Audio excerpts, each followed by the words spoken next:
Welcome in, everybody, to another episode of the Brett Allen Show, brought to you by the C-Suite Radio Network. We're excited today. We have a fantastic guest.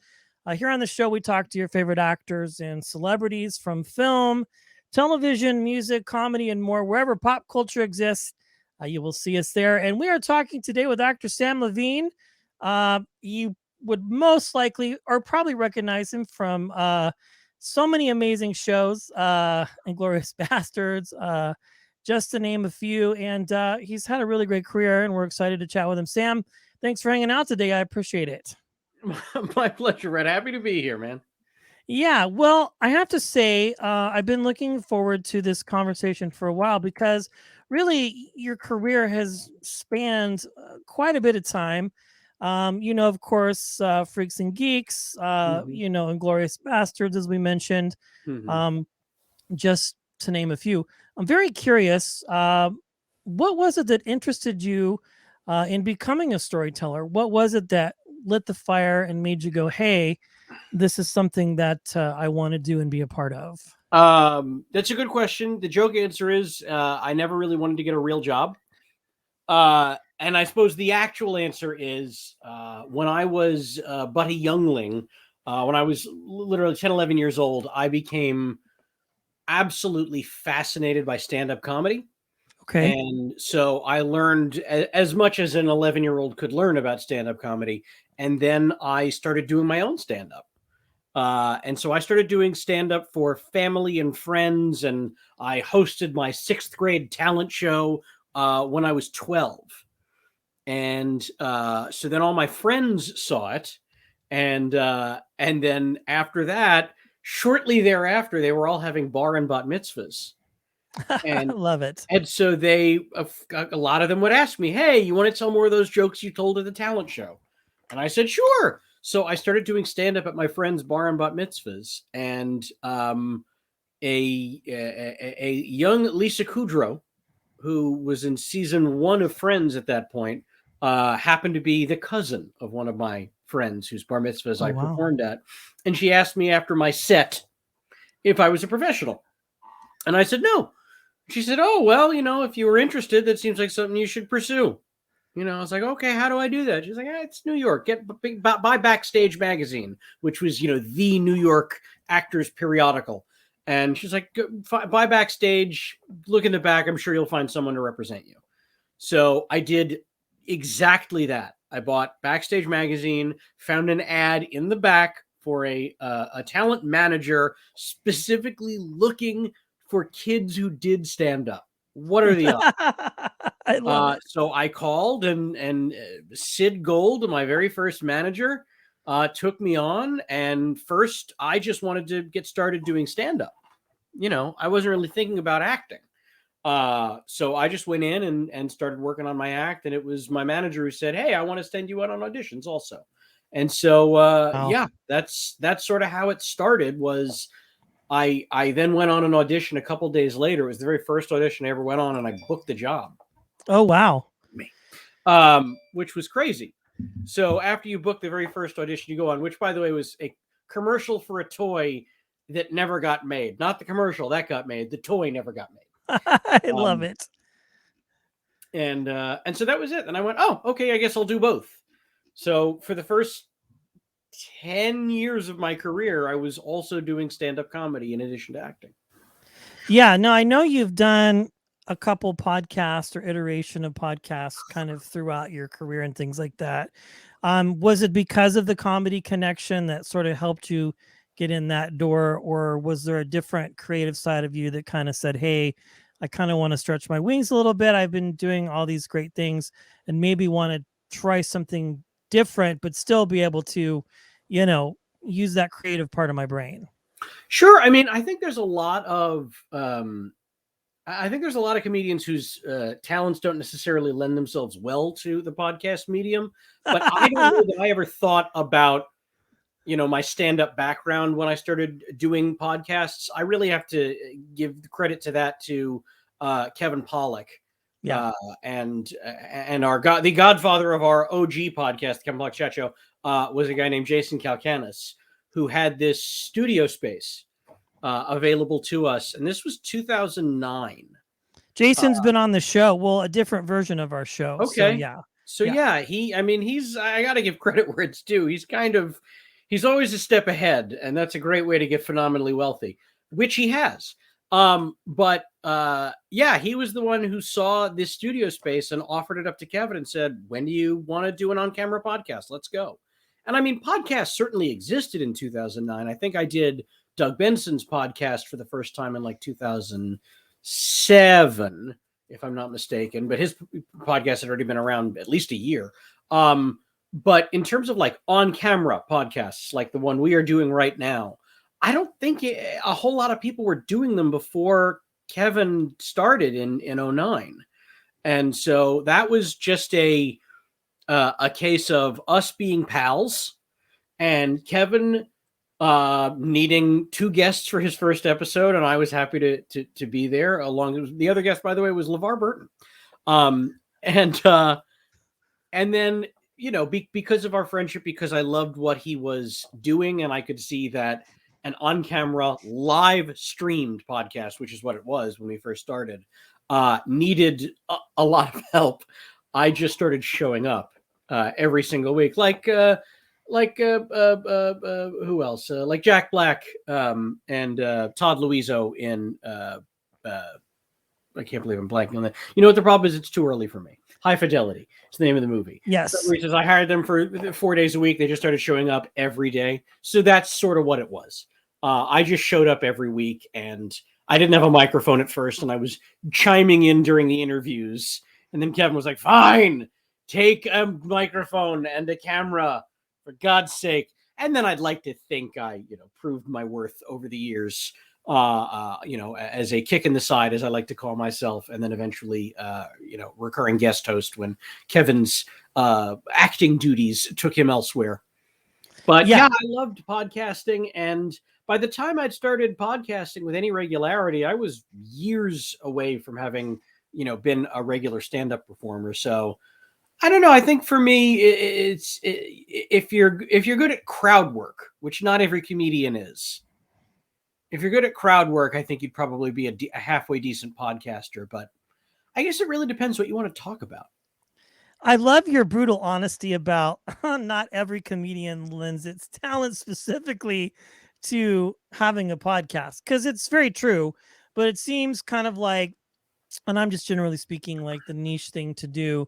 If you're a comedian, you have to have a podcast to kind of complement.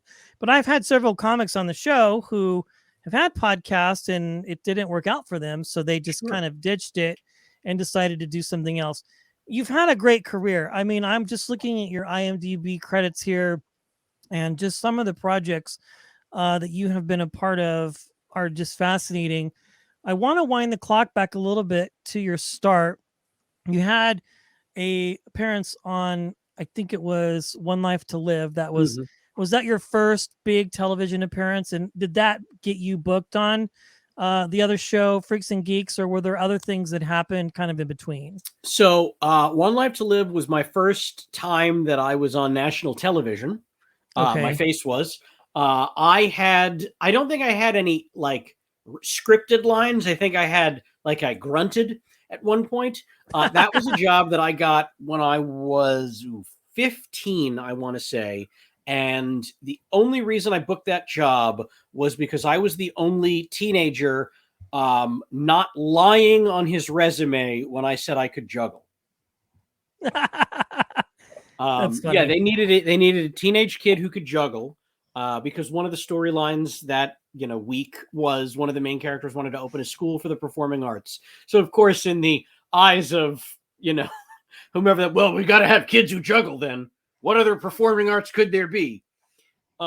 So yeah, I went in. It was a last minute audition, and I went in to read for it only because my resume under special skills said juggling, and there were, I think, 2 other kids in there, and it's I didn't bring anything to juggle. I kind of just showed up at the audition, and the poor casting director was so unprepared for this, and so one kid showed up with, I want to say, 2 lemons.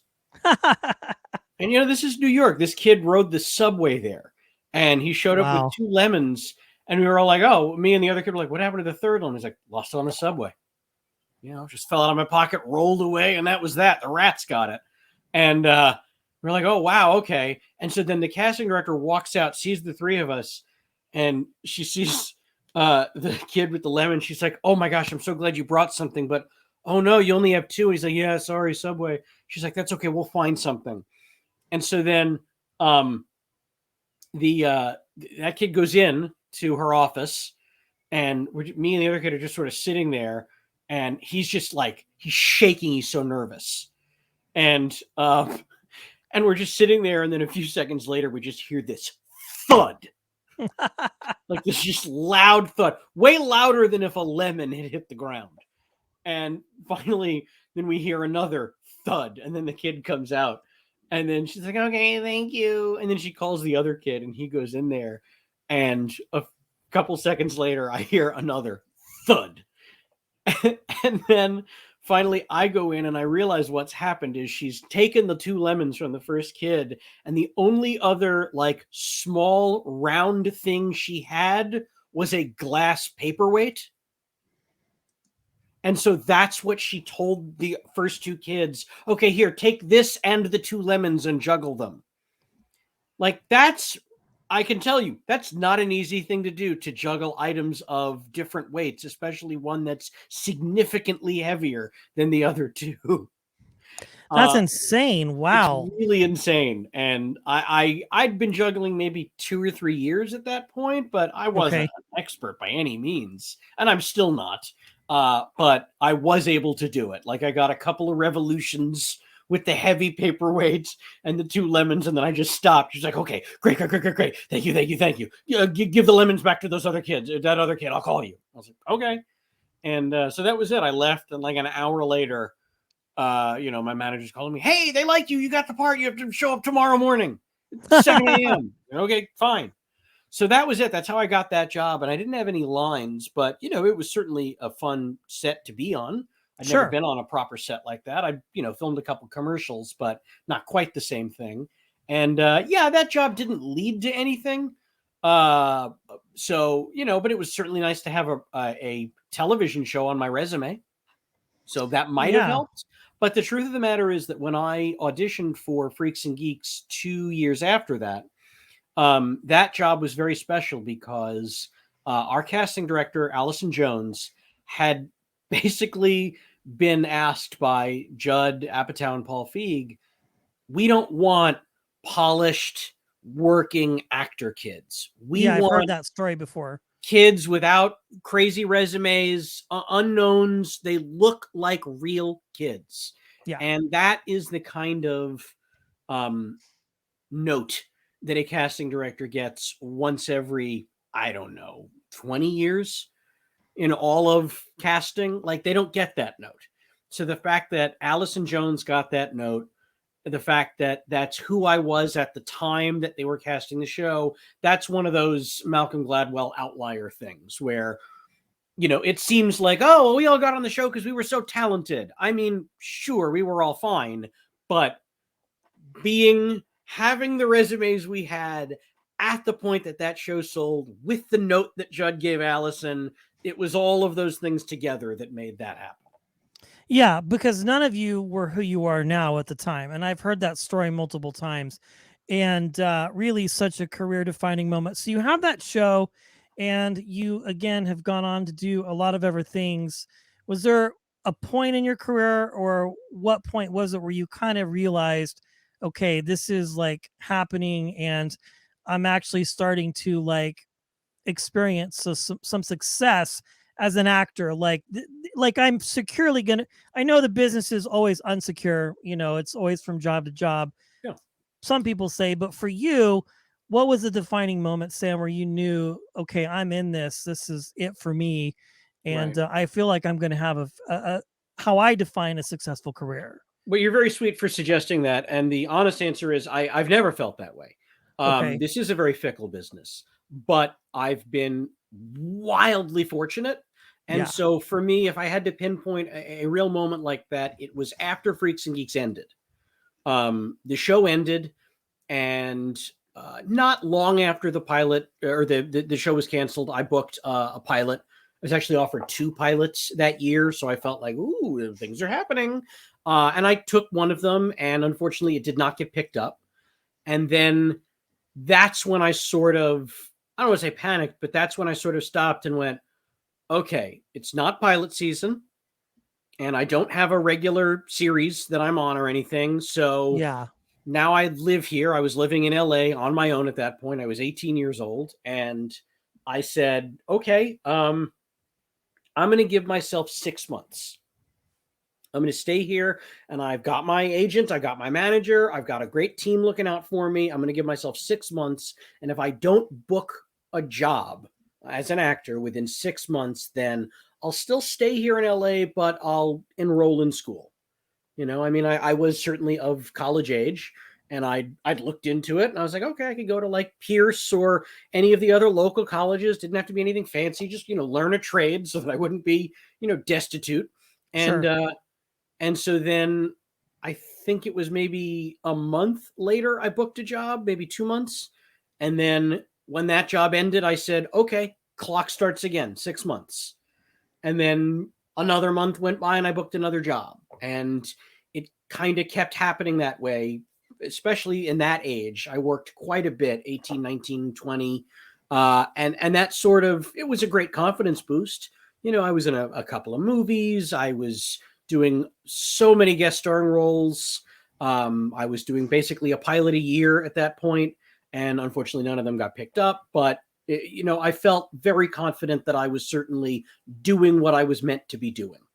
And in terms of success, the fact that I've been doing this now 23 years since Freaks and Geeks, and I've never had to get a real job, as they say, that I've always been able to make ends meet, some years wonderfully, some years just enough as an actor. To me, that's the mark of success in a business with a 93% unemployment rate.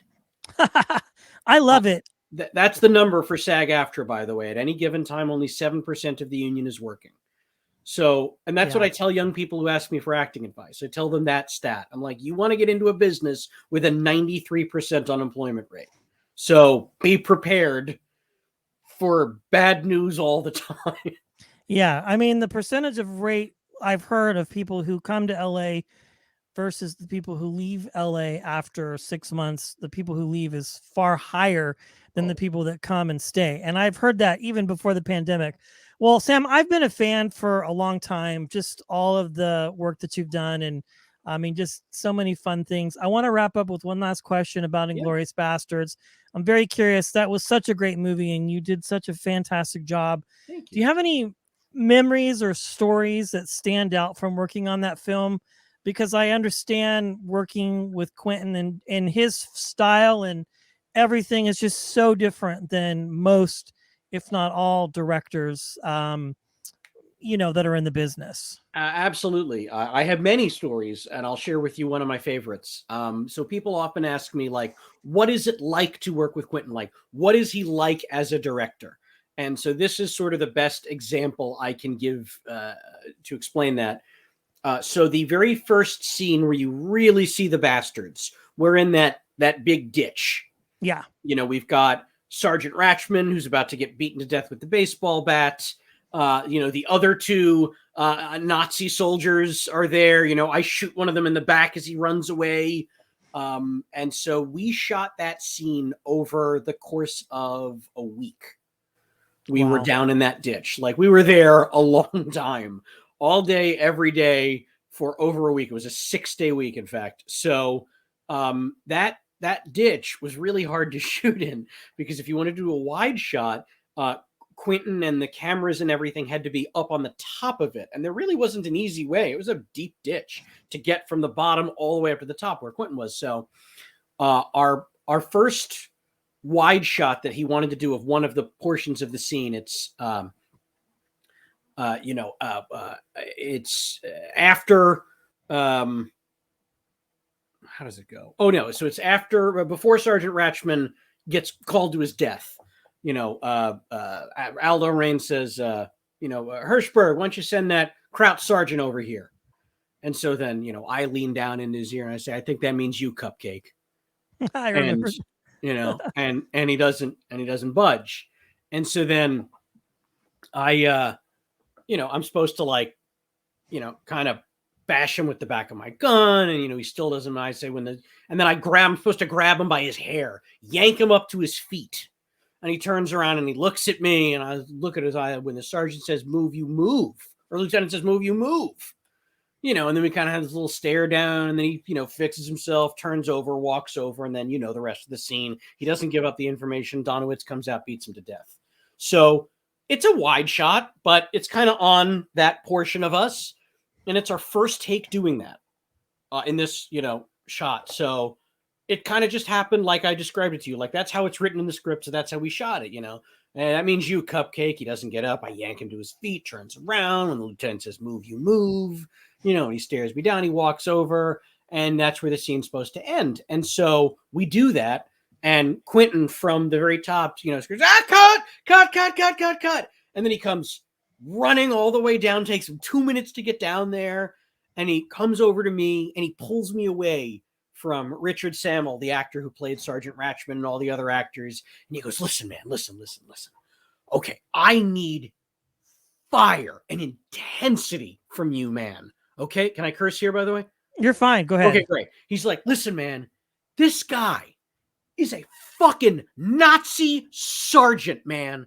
You are some puny fucking American Jew. The only thing stopping this guy from fucking ripping your head off is that he knows there's 10 guns on him. And he'd die instantly if he did it. Like, he couldn't even be sure that he could get you dead before they'd shoot him. He goes, so you want to provoke this guy.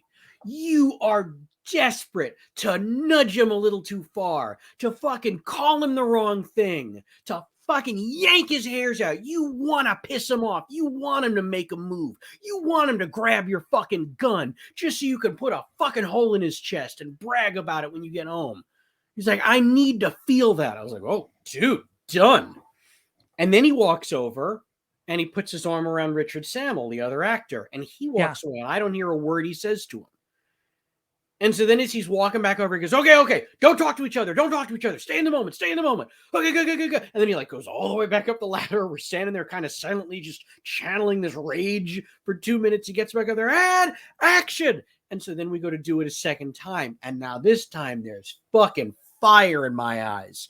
And when the captain says, move, you move, and he doesn't respond. And I yank him up so hard, I actually do pull the man's hair out in my hand. I can feel it. And he turns around, his nostrils are flared, his eyes, he's leaning in at me. When the lieutenant says, move, you move. And I start poking him with the butt of with the nose of my gun. And he's looking at me. He's just staring at me. He's not moving. And I just look and I say, what? Do it. I fucking dare you. Do it. And we have this 30-second stare down. And he pulls himself away, fixes himself, turns around, walks over, and then the scene, happens. And then Quentin, cut, that was perfect. And so then I walk over to Richard and I say, what did Quentin say to you? And he said, oh, he told me that when I turn around and look at you and you poke me with the gun or you have the gun pointed at me, that if I felt like I didn't believe you, that you would really shoot me, then I should try to grab the gun away from you. And then that would be the scene and Quentin would rewrite it and make that work. Wow. Such an amazing story. My God. I mean, that's the kind of stuff that I love and our viewers and listeners love, just those behind the scenes moments. I mean, and now I'm going to have to go back and rewatch it. You should. And in fairness to you, most of that is cut. So don't go looking for that. But you can visualize exactly where it would have been when you watch the movie. I love it. Well, this has been such a fun conversation. And again, I've just been a fan for a long time. I think when I saw you pop up on The Last Blockbuster, that documentary series, I mean, obviously being familiar with your other work, but when I saw that, I was like, I have to see what I can do to get Samm on the show, because I would just love to talk to him because of the stories you were sharing there and the things you're talking about now. It's just awesome. But if you're not familiar with Samm's work, it would be a shock. Crawl out from under the rock, everybody. We'll put an IMDb link in our video and show notes. Be sure to check out all the great work he's done. Samm, thank you for your time, my friend. It's been a pleasure. Thank you for all the kind words, Brett. Happy to be here.